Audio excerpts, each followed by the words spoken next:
Happy New Year, everyone. This is the first episode of the Dubai Real Estate Podcast in 2025.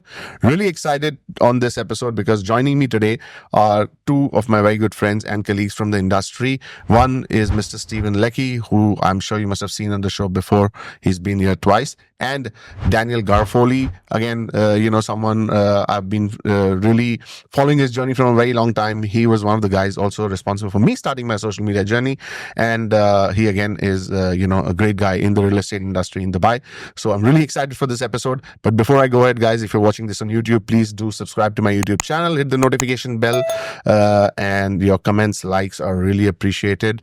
If you're listening to this on Spotify or Apple Podcasts, please do follow us, give us a 5-star rating and review. And now let's cue the music.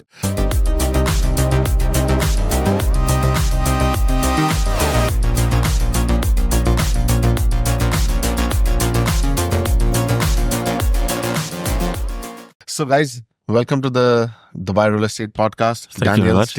Steven's been here twice before. It's his third time. It's my first time. But Daniel's first time. And I'm glad we could make this happen. Happy New Year to everyone. Happy New Year to you. So Daniel, first question to you. Why don't you just start with a quick introduction about yourself so people listening or watching know my name more is about Daniel you? Garofoli. I'm German and in Dubai real estate since 2012. I moved here 2012 and I started as a real estate broker pretty much immediately. Yes. Market was good back then until 2014. And I came to Dubai for the first time 2007 and fell in love with the city, with the energy, with the whole like idea of Dubai.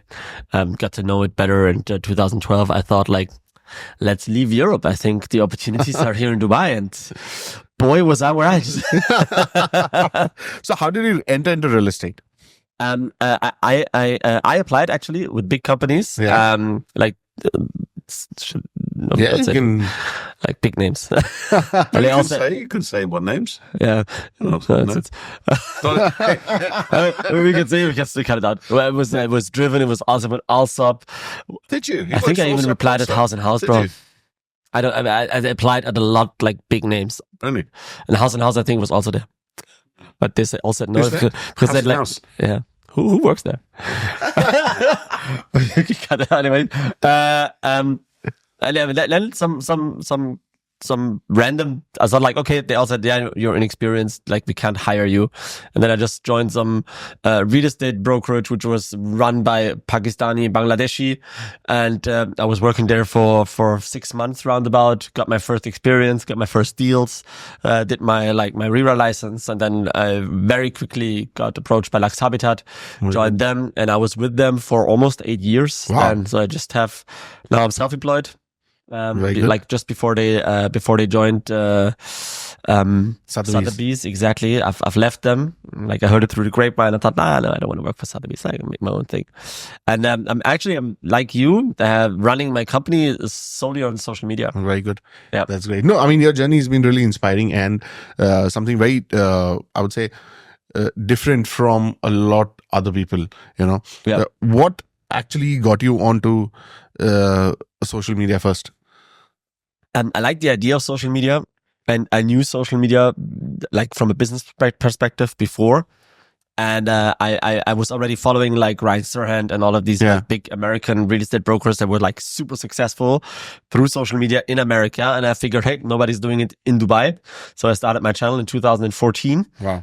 And it grew ever since. I mean, I don't have like hundreds of thousands of followers, just like yourself, but it's a small niche account, and it's making good money. It gives food to a lot of people, and that's what's the most important. And I'm free in my like decisions, what I do, True. and that's the most important for me. The freedom to create, the freedom to show the people the real estate market through my lens. And that's what's the most important. Great. Now, Steven, you've also become active on social media. I am a TikToker. He's the Very best. good. He's the best. That's great. Yes. And how are you finding it going? So, it's transformed my business in the last 10 months since I started doing it. Only? Seriously? Yeah, Probably like that I wasn't forever? active at all until about February last year. You see how February, often I March. share your stuff? I like it at least 2-3 times a week, bro. Yeah, no, and I mean, I'm not sure. I'm not saying I'm You- particularly active. I have people that are being active for me. Well, that's I good. just turn up to a couple of video sessions every couple of weeks. I love to follow you. You're my inspiration for a lot of this. Like, copy them in stop, German. Daniel. Seriously. Stop. I don't know whether No, you're seriously. really. 100%. Because you know what happens is when you say it, there's some sort of validation for a Depth and lot of truth. people. Yes. Well, you're very kind. I'm humbled by your comments. I truly am. Thank you. I pinch myself on a regular basis when I look at how many people are following me. And although I think a lot of them are probably agents, I would love for more clients to follow me and get in touch with me. But it's starting to happen.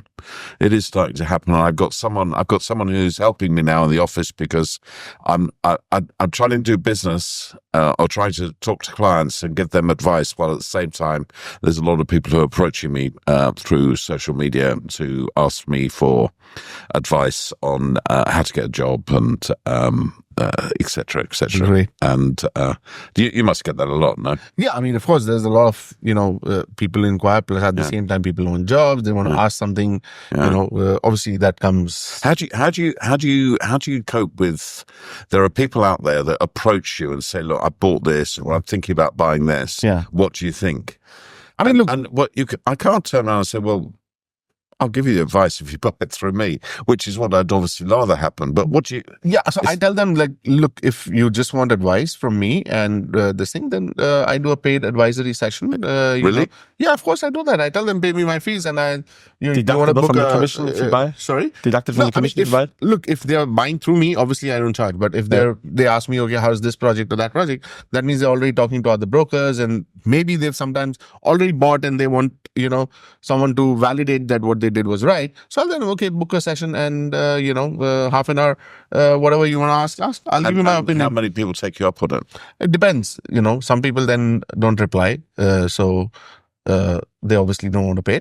But there's some people who Can you give them my link? Yeah. Give them Yeah, mine. sure, I'll do that. Steven will give them free advice. Done. So I mean, if someone is asking me that I just want advice, if someone says, "Listen, I'm buying, I want to buy," then it's a different thing. Then obviously we don't charge. But if someone says, why not? I think, I know from statistics, and because we have these meetings in the company every week, and everybody talks about how many meetings everybody's had. I think I have maybe 4 times more meetings than anybody else. Yeah. I don't do 4 times more business than anybody else, but I do a lot of meetings. Yeah, because a lot of people is probably wanting to know your opinion. Yes. On what's happening. But what I'm saying is, I'm not charging them. I'm giving them free advice. And the way I look at it, it's okay. Some of them will maybe end up buying. I might be able to stop some people making a mistake, and a lot of people are making mistakes in this market at the moment. 100%. So maybe I can stop them doing that, because that in the long term will reflect on Dubai and reflect on their attitude to making further investments. And the more people, I've always said it, you're very good at this, Daniel. Is one of the things you've always done is sort of, I'm an open book. Anything you want to know, I'll let you know. You're the same. You're just an open book. And there's some people who just hold on to all the information. They don't want to give anything, etc. I mean, clients are like that as well, of course. But I think 3 of us are all very good examples of people that are willing to give all that information out. That's why I tell people, look, And it's not just about getting more business. It's when what happens when someone approaches me and says, look, this is the thing, and obviously I tell them, look, I put out everything what I know. It's free. You go use it. I can tell you, when they start coming and asking me about specific projects and not just a community. If someone will ask me, okay, how is, for example, Dubai Hills, it's a great place. I say, yeah, of course it's a great place. But then someone says, okay, I'm looking at this particular building, this kind of a unit. What is your thought? That means the person is on the way making a decision or something. So I say, look, if you want a specific advice, then obviously either you buy with me and tell me, then we discuss your whole plan. If not, and if you're just looking for this, because I used to do that. I used to not do that before. Yeah. Okay. And I realized that a lot of people were just using, to know, that, okay, well, are they doing the right thing, wrong thing? And no matter how much you explain them, I've noticed that there's some people who made up the decision they want to do that. And no matter how much you explain, they'll not listen. Yeah. And yes, like you said, there are a lot of people who actually, I told them, look, don't do this, There were people who paid like deposits. And then I told them, look, if you fight for it, you'll get it back. And they got it back and they thanked me later that, yes, you were right. I had a discussion on Thursday morning with my team, and we were talking about when a client starts saying, oh, I want to buy from this specific developer, and that developer is not a good developer. How do you go about? Because just selling them very easy. That developer's really bad. Yeah, very easy. Also, like if I don't know the whole market, I'm telling you here, I'm only know what I'm in the first. If it jumps on me the first 3 seconds, I'll take care of it. But for example, if somebody asks me, hey Daniel, what about the world islands? It's like, you know what? I've never been there. I live in Dubai for like 13 years. I've never been there. I've never been on top of that. I never saw any of the projects because I know that like even if somebody goes and buys there, I'm not interested. I don't want to be involved in deals that happen there just to protect my own image and name, just as an example. Yeah. And for example, if I see something like this happens, if somebody approaches me like that, it's very simple. I'll ask them. Ask them, what is your strategy? What is your goal with this investment? I gain more informations because they maybe want to use it for themselves and they may be like this style or this particular location, which I don't like, and it's not up to me to decide that, right? So I'm trying to get more informations. And, but if they just want to buy an investment purpose, I tell them, look, do you want to do something that is proven by thousands of people from my own experience through my network of investors? Yes or no? If yes, then I wouldn't really recommend this. There are better options on the market if you want to know them. I'm an open book, like I'll explain to you, and then you can still decide. The problem is that we've got a very positive market at the moment. So almost anything you bought 3 or 4 years ago has gone up in value. Absolutely. And that's the other problem is I had this situation a couple of days ago when a client was telling me, oh, I bought this and I bought from developers that you and I would never deal with. And I'm going, oh dear, someone's really... Then he told me about what he bought and how much he paid. I went on Property Monitor and just checked what are they reselling at. He's made money. Yeah. He's made a lot of money. And I can't turn around and say, you made a mistake and you've done a really bad thing. But I said, maybe better to sell them now and look at something else. And he probably thinks I'm trying to get another deal out of him. But that isn't really what I'm saying. Always depends when you enter the market. So if they enter the market in a let's say subprime product, it will still benefit when the market goes up. Sure. And probably in the same way, or some even better, right? Yeah. But that's why I've pitched so hard to so many investors, let's say, especially between 2018 and 2020, long before anybody would know that something like COVID exists, right? I was like, guys, the opportunity is here. The market is cheap as chips. Yes. Enter it, keep it for 10 years. The world is a very easy functioning place, and let's just don't overcome. I have an investor, like I love this quote. I'll share it with you guys. I have an investor, he owns over 700 properties. Wow. In Dubai? No, in the world. Okay. Which is still like, it's still respectable. Yeah. Oh my God. Yeah. So, and he said, do you know, Daniel, investment is very easy. You just take a city that is good, draw a line 20 kilometers around it, and then you buy it and you keep it. And it will grow in value. You refinance it, you level it up, you scale it up in your investment. And that's, I mean, he's an old elderly gentleman, like above 80. But he said, it's a very simple rule. And that's what I always think, like, okay, like if this guy bought like 50 years back in New York City, you could buy like a full condo for $80,000. Yeah. And then and now it's millions and millions. Like that's how I see it. Like, okay, we're probably in New York in the 30s here. Right. Everything there was that you probably don't know because you're not as old as I am, but there was a actor stroke comedian in America who's called Bob Hope. Do you know him? Yes, of course, an old guy. Right. Yeah, like he's dead, no? Yeah, he definitely passed away a long time ago. So Bob Hope he was also a big property investor. And the thing that he did is he said, what I do is I buy property way out of town and wait. Yeah. And I've had the time. And he bought in Las Vegas a lot and Los Angeles. And he just waited. And eventually the city spread out. And he's made, he did make a lot of money. but that's He what went to the grave a rich man. Yeah, a very talented man as well. But there we go. It's pretty much very simple, and the world has proven us in different regions that it's exactly works like this. But when you're faced with someone who has been told by an agent that this is the best thing to invest in, and you know it's not, and you can probably give 5 reasons why it isn't, and you could probably offer something else. They're convinced because whoever it is, whether it's a friend, it's a brother, maybe their best friend has just bought in the same place. And so they think that's their decision is being validated.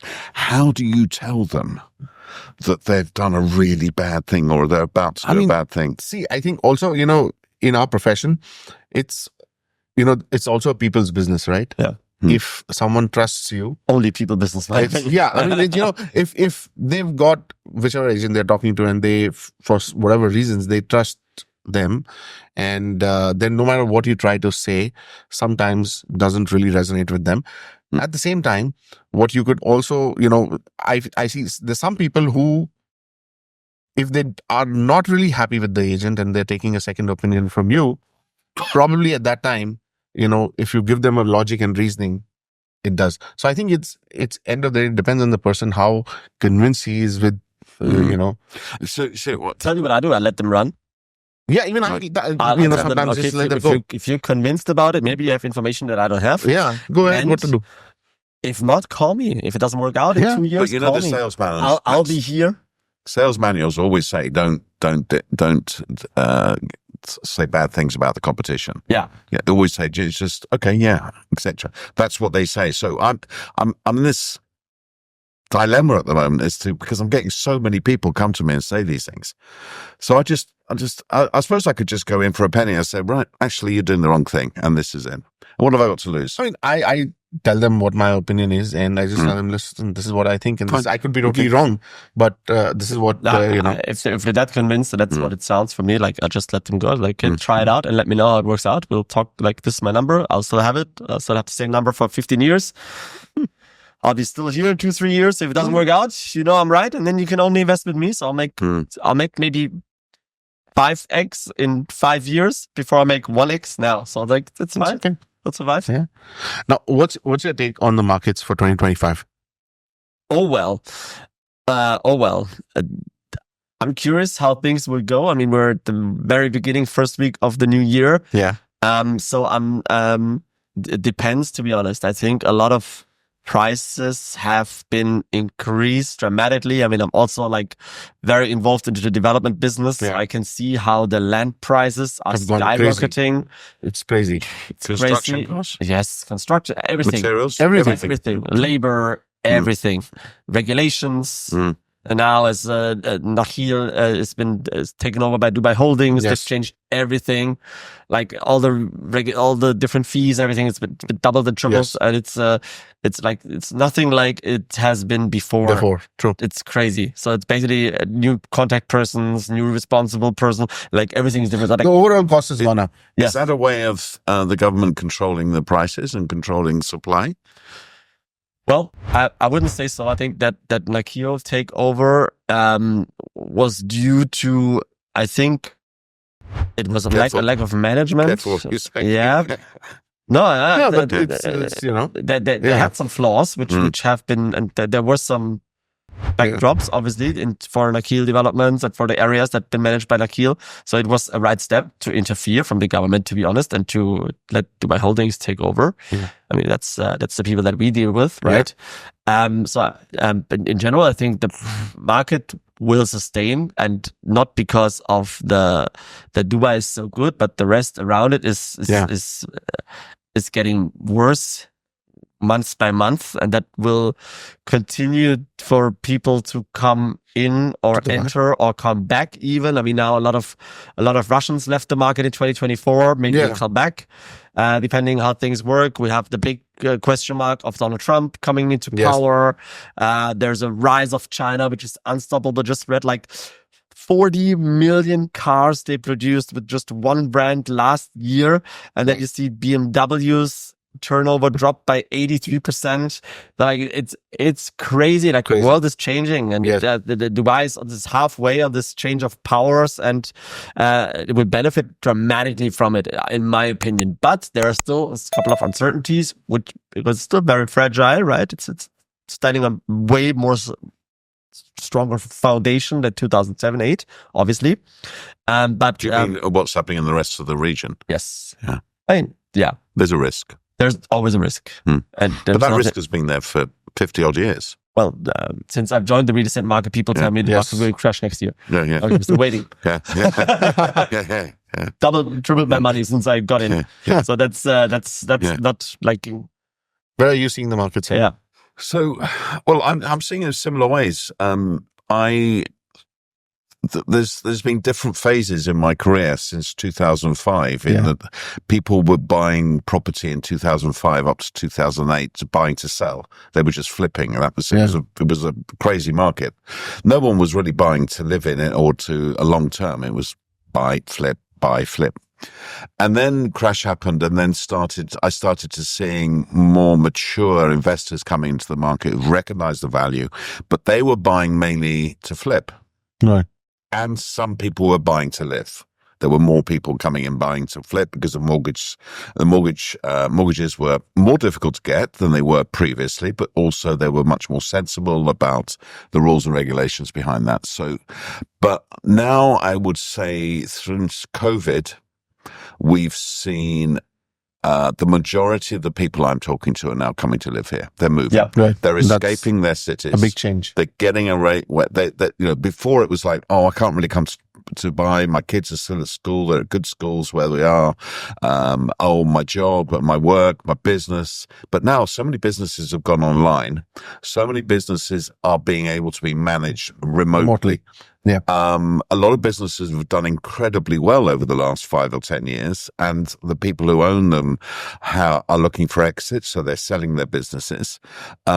Certainly a lot of people that I'm talking to in the UK, Canada, etc. Things might change now in Canada, but certainly Canada and the UK and parts of Europe it's very difficult to be a property investor, a landlord. Yes. Both with these sort of nanny state rules about being a landlord, but also the tax situation, the capital gains, the lack of mortgages, the lack of lending, etc. All these things are stopping people. And anybody that's got a large portfolio, I've got a very good client. He's a lovely guy who's moved over to Dubai. He's selling a property. Let's say it's £400,000 property he's selling. He bought it, 15 years ago for 200,000. If he left the country, he's paying £4,000 in tax. If he stays in the country, he's paying £44,000 in tax. It's like, well, he's got 15 properties, so that's a lot of money. A lot of money. Plus, He he's can selling his live in business. Dubai easily. Plus, he's selling his business, and he might as well come and live here for goodness. And plus, he's got some personal reasons, health reasons for his elderly mother, etc., where he can't get that kind of help in the UK because national health is suffering, and great system national health, but it doesn't always work particularly well, especially for elderly people. So I think there's loads of reasons why crime, of course. I don't know what it's like in Germany, but Crazy. it's crazy. I mean, London is a scary place to go. Maybe not. Well, actually, it's Knightsbridge and is scary, but for one reason or another, but different reasons. But London and other cities in the UK are. All over Europe. Look at France, look at Germany, look at even Switzerland. They have a lot of. I mean, people are getting robbed in the most unlikely places. It's horrible. But I tell you one thing. What makes me very confident in 2025, it's the optimism that is in Dubai overall. Led by the government, right? Absolutely. They're announcing this, announcing that, a new pathway, a new walkway, Jebel Ali Beach, this, that, bam, bam, bam. Yes. There's so much optimism around here, and that just attracts people over here because everybody around outside of Dubai is like generally very negative.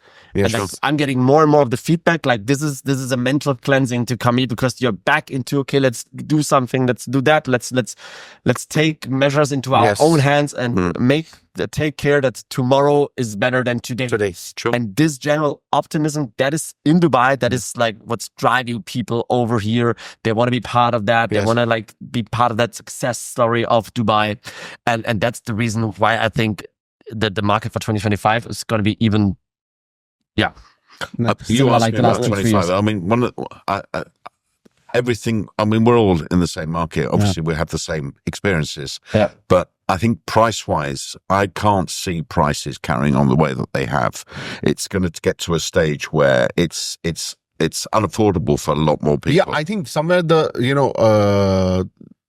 prices, I think they will stabilize this year. This is what I feel somewhere, because especially in, with, I think, certain developers and certain places where, they were trying to sell it at any, inflated prices Yes. by giving some, promotional schemes and, the general marketing gimmicks.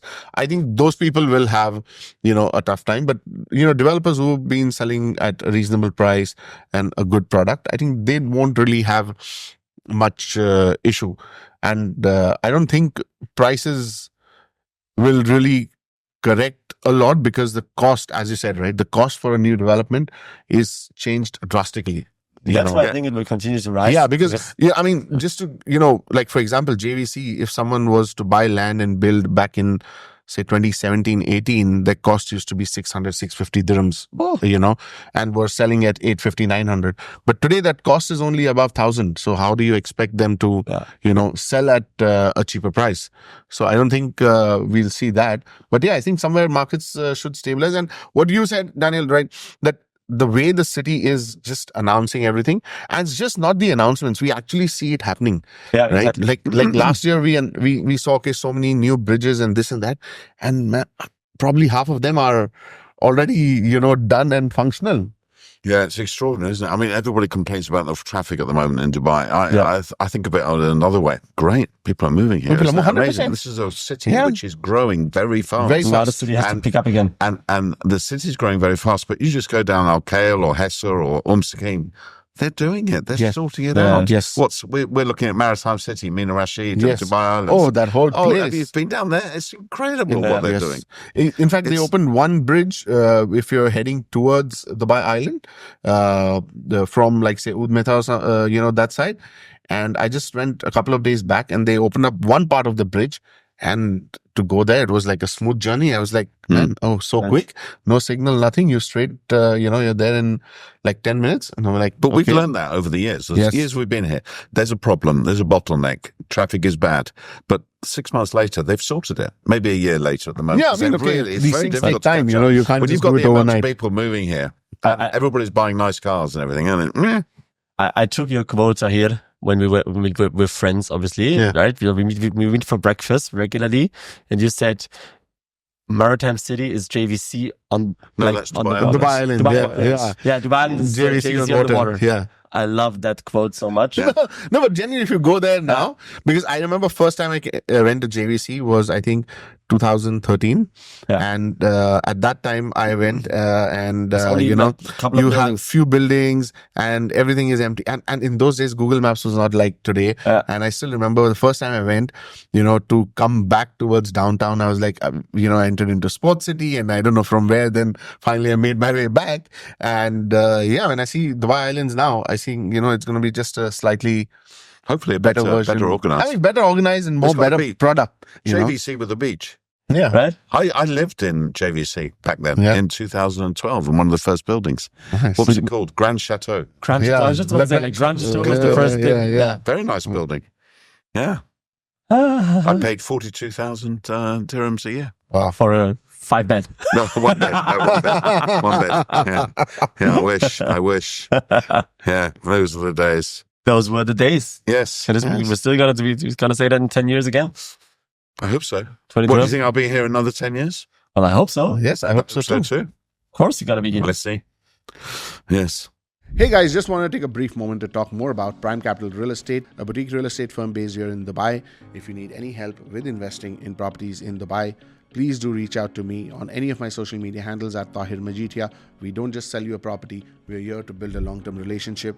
And what that means is we're here to not just sell you a property, but make sure that tomorrow if you want to resell the property, you want to rent the property, you want to get a golden visa, you need help setting up a business over here or a bank account, we are there for you. A one-stop shop. You don't need to go to 10 people and do 10 different things. We're here to help you, a one-stop solution.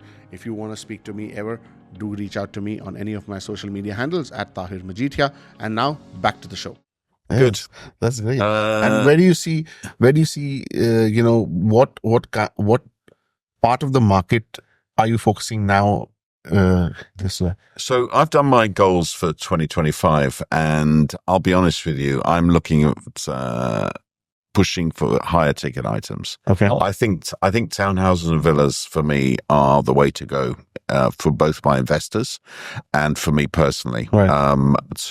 Because I see if anything's going to be in short supply, it's going to be townhouses and villas. Quite frankly, I'm still always going to. My bread and butter is always the $1 million dirham, $1.5 million dirham, 1-bedroom, 2-bedroom apartments in the areas that we've mentioned that we know and love in JVT. I'm a big fan of JVT. I've actually bought there recently myself, JVC and Arjan, etc.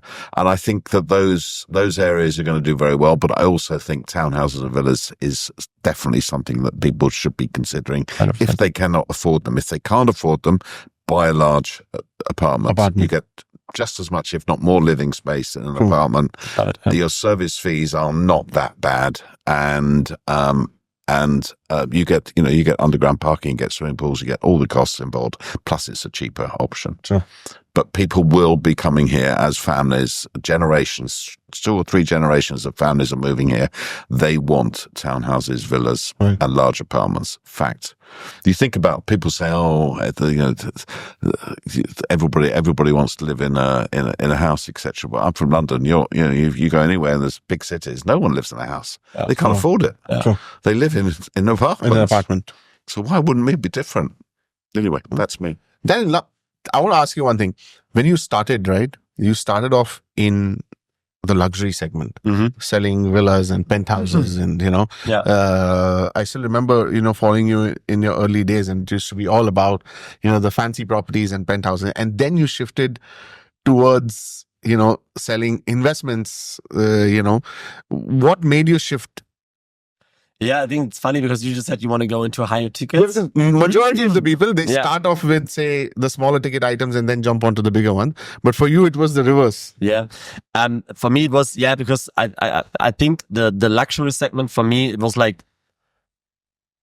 it was very repetitive. Like it was for me, it was too slow. Okay. People taking a decision, finding their dream home. And then there's the family members have to gather and decide this is our home. And then the financing has to be right and the budget and everything. And so, I mean, I've closed very, very big deals and I'm very proud of that. But it was like, okay, this is not scalable. It's not like a check to check kind of living. There's no security in planning, no personal security, no personal, not a scalable product. And every business is successful if you have a scalable product. Right. And so that's how I decided, okay, let's make an investment platform, which is very simple, straightforward. And it doesn't matter what like all the thinking will take that away from the client. So look, we have something that is proven. We have right now in our own system more than 1,000 investors, and they all make money. So like this is something you can jump on board if you want. Let's go. And this is this idea. It occurred to me back in 2018. Because I had like a lot of billionaires as a clients, and they're like, okay, but I want to invest. And then I had again the question, where do I park their money for ROI? And this is how I got into this, like, go into JVC, JVT, 10 years, it's the center of the city, land is cheap, development, there's different developers, because like, for example, if you go to downtown, you have to buy with MR. If you want to go to Creek, you have to buy with MR. Right. Like they're like, it's not like it's very diverse kind of landscape over there. Everybody can come in, and like, even small boutique developers can purchase land there and build relatively affordable but good quality. And that's how I got into this investment segment. And I think it's very interesting because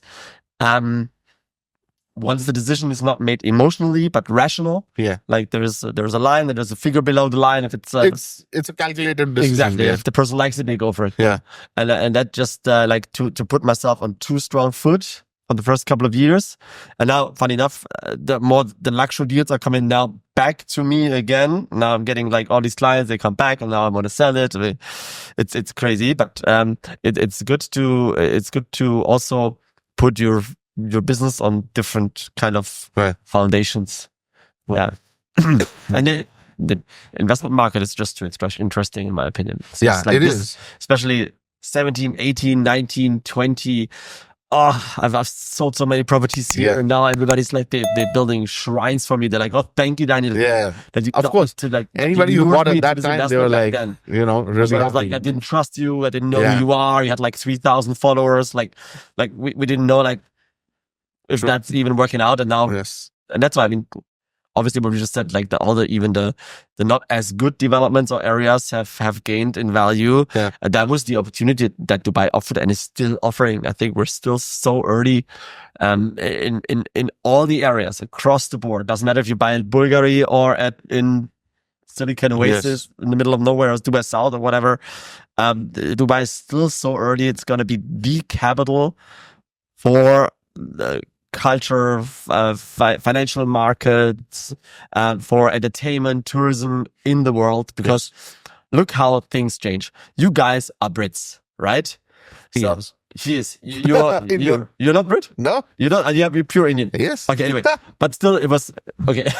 But you, sorry. Okay. Anyways, I thought you were British. Okay, but now it's been very culturally influenced. I always wanted to go to New York as a kid. There was like Ghostbusters, and there was like Friends, and there was like Batman. I never watched it. I was always like very into, but Batman, for example. But it's like you always wanted to go to the US, and you always wanted to go like to Sex and the City, and like with shopping, with like all of it. Like this is all happening in Dubai for the younger people now. Yes, like if everybody wants to come to Dubai. If I go to Germany, like I talk to a 14-year-old kid, they're like, "Oh, you're from Dubai! Oh, wow, you're the best guy I've ever met. I want to go, like, and they want to come here and start a business and be part of that growth. And like, this is what they do so smart. It's a marketing machine." Yes. I mean, just look at it's not related to real estate, but look at the Dubai viral chocolate. People are going crazy about it, especially in Europe. Yeah. I mean, I just read yesterday, the day before, someone was caught in Germany with 90 kgs of that chocolate taking from here. Yeah. And it's crazy. Is there something wrong with having 90 kgs? Sorry? Is there something wrong with having 90 kgs? No, but full of chocolate bars. What? You're not allowed to do that? Suitcases full of that's like a tax issue. Oh, tax issue. Yeah. There you go. Europe is weird. I've got 2 in my fridge. Well, it won't be there long, but I've got 2. You can do whatever you want in Dubai, in Germany, but don't pay the taxes. Yeah. Have you bought those things? What? The figs. Yeah, I've bought them. I mean, I've tried them. They're only they're good for 3 days. You can't keep them in the fridge for that long. For long. Crazy price. Yes, it is. Yeah. Guys, now, last, question to both of you. What are your thoughts on Ras Al Khaimah? Oh, should I go first? You go first? I go first? I'm not sure I can answer that question. I'll tell you. Let me tell you a little bit of history, okay? Tell. So when the market in Dubai was going crazy in 2007, 2008, Ras Al Khaimah went,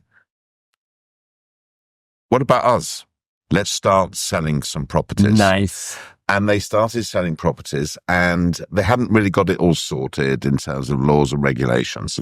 And I looked at some of those properties that were sold back then, and I look at them now. The prices are the same. Yeah, the rents are still really low. Now, why is that? Have these buildings and like what they've sold back then? Did they develop? Like, did they build? Yeah, they exist. Yeah, they exist. There's 300,000 people live in Ras Al Khaimah. JDC. Exactly. 300,000 people live in, and yes, I think it's a brilliant place to go and visit. I love going there. I like going for maybe a night or a couple of nights. To hike, maybe to a swim, week. to I can relax. understand Yeah, why it's a good someone wants to weekend go there on destination. holiday for a week or so. But there's a lot of hotels. And if I was a gambling man, which I'm not, but if I wanted to go to a casino, I think I'd like to stay in the casino that costs $6 billion or whatever it costs. And has 1,300 rooms. 1,700 rooms, I believe. 1,700 rooms even? Okay. 1,600 or 1,700 rooms. Because I think that would be an amazing experience. Would I want to go and stay in an Airbnb down the road? 100% Probably not. So who's going to rent or buy these properties? People who live in the Middle East who want to go and visit there for a weekend. I get it. Totally get it. I'm not sure I would recommend it as an investment to any of my clients. Maybe a diversification. I've got 9 or 10 other properties. Yeah, go and have a punt in Ras Al Khaimah. But that's it. That's my take on Ras Al Khaimah. Tell me what you think. I agree 100% with you. And I add on top, Ras Al Khaimah doesn't have an international airport. There's not even something in planning. I mean, they do have an airport. Yeah, but not an but international. not really. Like, No, it's an international airport. No, it does. Russia. It does. But it's, of course, it's a very small... yeah, but not the Not way that the way Dubai Abu Dhabi That has. is- Yes. exactly. So I mean, you don't fly from Yes. Georgia either, right? Like if Yes. if you can, you fly from Dubai Yes. or like Or Abu Abu Dhabi. Dhabi. Exactly. So, Mm. and on top of that, I mean, the rumor's been around for many, many years about casinos here, just like always like this or that. But I don't think, in my opinion, that the city with the tallest building in the world, the longest metro, self-driving in the world, the highest Ferris wheel, the biggest man-made islands, this like all of this deepest pool, everything we have here, right? Yes. I don't think we're number 2 at casinos. Like, I mean, future will tell Yeah. if we are. But I cannot imagine. True. Like, I think it's going to be open up first. Yeah, I mean, I just feel that, look, Ras Al Khaimah as a destination, being close to Dubai and everything is a great thing, like a weekend destination and all. And with the casino coming in and all, it can get developed into a great destination. But what I don't agree is with the prices they're selling it at. yes. Yeah, I mean, if it was, at 30-40% cheaper the value, which I feel that if you compare it with Dubai, it should be at least 30-40% Yeah, cheaper. At least. Then I At would least. say it would have made sense. But somehow I just don't feel that the prices, what they're selling at, have you gone there recently? Did you go check it out? Sometime back, yeah. I felt it was like Pan Jumeirah 2007. Yeah. Really? That's what I felt. I stayed in a very nice hotel, the Intercon up there, and I was shocked by the amount of construction that's going on. Yes. I mean, not just the ones on Al Marjan Island, not just the ones on the beach, but actually inland Yes. as well. They are building a lot. A lot. I mean, see, I totally agree that, if this they is build and scary. everything, it might turn out to be really nice. And I don't doubt that, or I don't doubt, the developments coming in there. But I somehow don't, I'm not really convinced with the pricing. People all over the world buy into a resort lifestyle. Yeah. They'll buy in, I don't know, I'm not Turkey, Greece, etc. There's other islands like Bali and stuff. I get that. There's no commercial. There's no way to make money when you're living there. Are you going to commute to Dubai from Ras Al Khaimah? I know some people do it. Yes. But they do But it not on a because daily it's basis. much cheaper in Ras Al Khaimah to live there. Exactly. It's not because they want to particularly live in Ras Al Yeah. Khaimah. Although I like Ras Al Khaimah. Don't get me wrong. Whoever's there listening to this, I'm a big No, I fan mean, of I Ras Al love the Khaimah. place. I you love know? the lifestyle. It's a great place. I love the chilled atmosphere, etc. I mean, I know you're the host, but I have a question for the two of you. Go ahead. Now we're having 12 years and 20 years of real estate experience on one table. While we all agree that this is not a good investment, but it's skyrocketing and people flocking in there because thousands of agents are pushing it. 100%. Why is that? Why the three of us wouldn't touch it for investment purpose and everybody else recommending it? Look, because I think there's some sort of, one thing which is common, I believe, with us is some sort of integrity and honesty towards our clients. We always put our clients' interests first. It's not about money. There's so many other products, even in Dubai, we don't touch. Right. That's because we know, that, okay, it might look good now. Like what you said previously, you leave the 1x, sometimes to make 5x in the future. Yeah. Because like, for example, the argument of it's cheaper there, it's, Yeah. it's not valid anymore. Like you buy a 1-bedroom No, it's like not in the cheaper. marina of Plan. I mean, 3,000 dirhams a square foot in Ras Al Khaimah, or 2,700 in Maritime City, or Dubai Island, 3,000 on the Exactly. beach with Ellington. Why not? Exactly. You know? This argument is not existing in my. Yeah. There was a great development in Al Marjan Island. It was by Select. It was called Pacific. Yes. Did you ever go there? I haven't been there, but Masses of studios and 1-bedrooms. That's what they needed. You know, you got Right. studios there for 400,000 or 500,000 dirhams. For the people who work in the casino. Sorry, For the people who work in the people are casino. working there. People who want to stay there for the weekend. A 1-bedroom apartment you could buy easily with a full sea view for less than 1 million dirhams. I get that. yes. That's Don't the stay in a market. branded residences 1 kilometer away from the hotel and stuff like that. I think the only one that I really like the look of in Ras Al Khaimah, if there is anything, is probably the address by Yeah. Imar. I think it's a great location on Al Marjan Island. Yes. It's going to be a hotel environment, and I can really understand how that's going to work. I think address also for one more but reason it's is nothing to do with that Ras Al Khaimah. it It's has- just to do with it has, the address bank. if you notice, it has the largest plot yes, any development has in Ras Al Khaimah. yes. And it's a full cluster. It's a So it's going to be like, and look, with Imar, we know they make amazing communities. So Mhm. this is going to be like a mini community within the community. So Mm. that, of course, I think is different. But apart that, I don't know. Price-wise, they're decent. No, there's That's fine. prices to everything else that's being released in. But in still, you know, at least with Imar, you know, you Yeah. will get the keys Yeah. for Yeah, sure. That's true. Yeah. that's And true. they'll build, you know. I had a client now reaching out to us and like saying, I bought these properties in Ras Al Khaimah. Can I do a golden visa? Like, but my broker said that.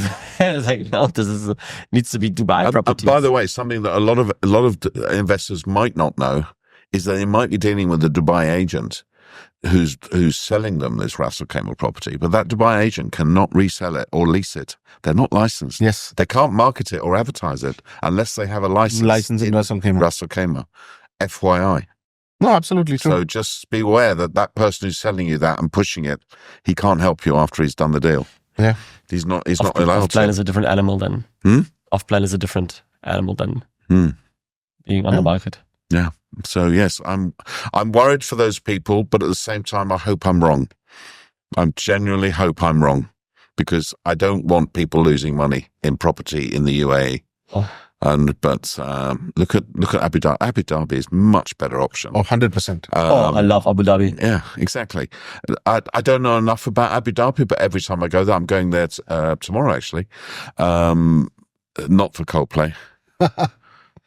Then Why did you go there? I'm going there to see a British comedian. Yeah, I know which one. Yeah, Yeah, he's amazing. I saw him. yeah. I'm going there tomorrow night and staying in a hotel for the night. I wish I could remember his name right now, but yes, him. Yes. I'm not sure how he's going to go down in Abu Dhabi with his language and everything, because he's quite... He was in Dubai. I was there a couple of years ago. Oh, you did? Yeah, and he didn't hold back. No. Good. Yeah. Can't remember his name. Yeah, just But anyway, I I'm have going the there face, tomorrow I night. have everything. Yeah. See, even the letters just. I'm just thinking about property. It's fine. Yeah. It's a working day. It's property. It's not about getting the time off. What else did I want to ask you, Tahir? So both of you have done something which I tried and hated it, and that's running your own business. It was the worst thing I'd ever did. And I've got grey hair, and I think a lot to do with that is, I'm sure it took 10 years off my life running my own business. I work for a very large company with all the support, all the rent paid. And if I don't do any business, everything's sorted. It's fine. They might look at me and think, what's going on? But here you are, all that responsibility. You're younger than me, so maybe you've got more energy. Not possibly, that but- much younger. Oh, I don't know. You're a different generation. Let's put it like that. Tell me, what's it like? I mean, how look, have you got a great partner? yeah, I have an amazing partner, business partner with me, and that obviously helps a lot. But I think, it's somewhere also something to do with your personal choice. It's nothing right or wrong, I would say, because I've seen some agents who are still, working with some companies, and they're doing amazing. It doesn't mean necessarily that, you're not doing well or I'm not doing well. It's not that. But I think it's more about personal growth. And if your goals and your ambitions. And I feel once I started, so initially when I started the company, I was not really focused on growing the company. The idea was to do your own deals and, handle it. But then slowly I said, okay, no, I need to hire 1 person, 2%, like that. We've grown to about 20, and now we're thinking of growing even further. And during this way, what I really enjoyed is, when you see people who come join you with no experience, they start making money, and they start growing. I think that somewhat has got to me that now I want, my people to grow and not just me. So that is one motivation which I feel is there, especially to me, that, if I can grow this family from 20 to 50 or, even more people, and it's a good feeling, and you can do much more. That's what I feel. So talking about that, you might not know this, Daniel, is that Tahir and myself and his partner, who's called Shad, I know him. we all used to sit together in a particular real estate company, and they were obviously hatching a plan, because when they left there, they started this company, and we were 3 of us. They never asked me. Isn't that interesting? I wonder why. I'm just saying. I wonder why. Don't know why that is. Yeah, he might pretend he likes me, but I'm not so sure. No, He never definitely. asked me at all. Just said. In fact, I don't even think they told me they were leaving the company. No, of course we told you. Of course. I would have figured I think I came to work one day and they weren't there anymore. No. Of course I told you. Did you? Yes. Yeah, I think Charles did, because Yes. he's more honest than you are. But no, I'm I could do a joking. nasty joke now, but I keep that for off camera. Yeah. Yeah, they were racist, you mean? Or something like that. Maybe. But anyway, well done to you. And Daniel, you have a business that from outside looking in is just, you've just done something which I think is incredibly difficult to emulate and copy. Yeah. Because obviously you specialize in a specific market, which is just brilliant. And it seems to be going quite well for you. Yes, we work hard for it every single day. And I think what you just said at the beginning of your question, I don't think every agent is cut for being an owner of a company. And also, in all honesty, I wouldn't have thought that I will. Now we have around about 50 people. And so I wouldn't have thought when I left my company, but I also thought like, okay, this is like an opportunity, and it was like a gut feeling. It was like I didn't have a business plan. It was me and my wife, and we just went all in for a couple of years. But the way of leading a company, I think it has a lot. I'm not the most organized. I'm just the creator of ideas, which is like, thanks God it works out. Yeah. Plus I am a delusional optimist. So I am so optimistic that it puts like so much leads into my stratosphere, atmosphere, universe, however you want to call it, that I can supply 9 agents that they're running on full tilt, like they're running on 110% since years. Like, oh my God, Right. like I that's good, right? That's good. Right. So that's that's my only talent that I got probably. And if you focus on something that you're strong, and if you're strong at the client, then you're good in that. I knew that I was better, or like that there are better agents out there in closing and strategies and follow up than me.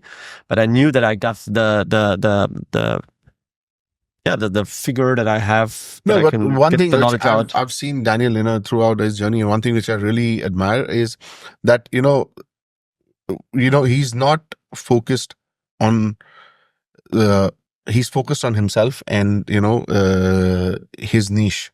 He's not bothered about, the noise around it. Because in Dubai, it's very easy to get, what do you say, intimidated Distracted. by and distracted by, Mhm. you know, Right, oh, right. this person Very doing important this. for me. When I you know? was solo, I was making sure I don't stop on anyone's Yeah, steps. because, you know, there are so many people and you see, oh, this guy did this and this guy, and you can really get distracted. I see a lot of agents getting distracted. Like, you know, even when I talking to my agents, I tell them, look, listen, you know what, forget about everyone But else. it's not for everyone. Starting your own business is not a good It's idea. not for everybody. Some agents are very good at being agents. Yes. They're not very good at running Absolutely. companies. It's not so easy. Talking of which, talking about distraction and everything, one of the things I've noticed myself doing, because obviously I've started using social media a lot, is I'm looking at other agents and looking at what they're saying, and I'm thinking, oh, maybe I should be doing that. And I shouldn't do that, should I? Just No, carry on Very, being my- very important Very rule. important. Number one, write it down. Mm. Be a producer, not a consumer. That Exactly. also comes down to social media. What does that 100%. mean? Don't consume social media, just produce. Oh, really? Don't look. You know, Don't look, just one put it out. a very, very, very big content creator, one he's a good friend of mine. He told me one thing. Okay. He's like, I don't think much. Post it and ghost it. No, you post told me that a and long time forget ago. it. Yeah. Right? Don't think about what the other person is doing. Stick to your niche, be who you are, and just, you know, keep doing it. It's funny enough, when we worked together Yeah. and you just started your social Yes. media journey, and I remember you saying, Stephen, you got to do it. You got to do it. I told you, yeah. And I go, I don't know. And I even went to one of your seminars or whatever it was. I think we were both there, yeah? We were both Yeah. there in that restaurant in... DFC. Yeah, No, TIC. Yeah. That old building. More was Cafe. called. Yeah, More Cafe, well, yeah. yes, God, there's been a few restaurants since then. Yeah, I remember it well. Yeah, but also I didn't do anything about it. No, but the thing is, at the end of the day, if you share your knowledge, it can only just expand. Yeah. Because when you have clients, for example, like, okay, maybe you make people rich with your advice, right? Agents that don't give you anything out of that. But at the end of the day, I believe in karma.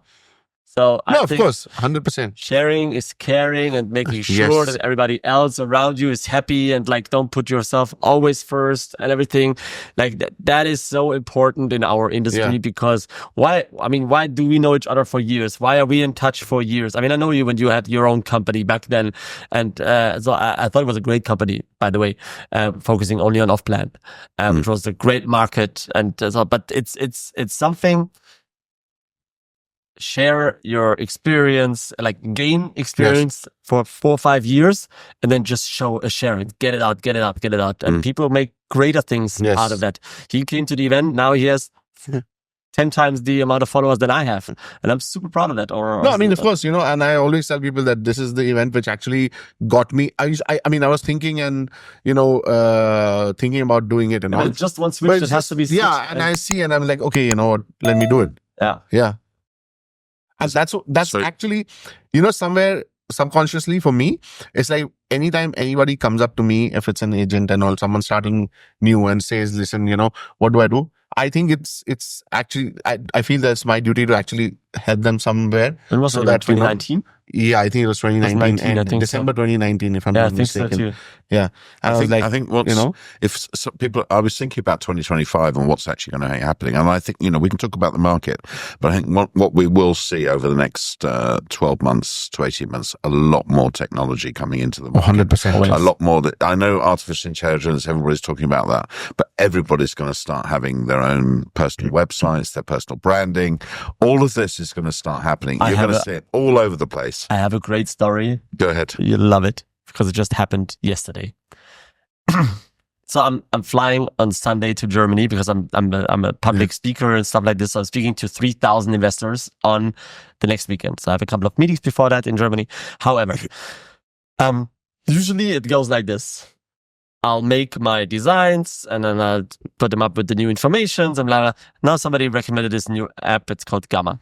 Yeah. And I just put your old slides in, upload them, and they make a great design.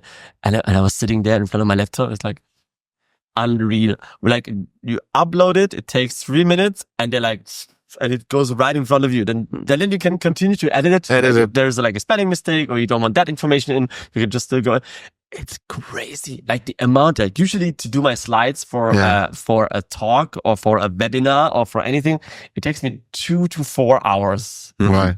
That's not 2 minutes. And this happens 5 minutes. Well, look, ChatGPT is definitely, if you, all those property descriptions on all the portals, they've got to be done by ChatGPT, haven't they? Yeah. I mean, it's just 100%. cut everybody's time down.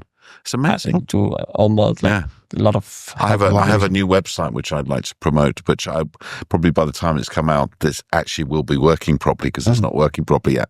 But yeah, this whole back end is like so much technology has gone into it. It's going to be amazing. And I think, are we going to finish? Gentlemen, Yes. that's Thank you very much. It was a great chat. So guys, I hope you enjoyed this episode with Daniel and Steven. I'm going to leave their contact details also below. Please do follow them. And if you need any help with Dubai real estate, do get in touch with us. I'm leaving my contact details also below. And I'll be back with other episodes of the Dubai Real Estate Podcast very soon.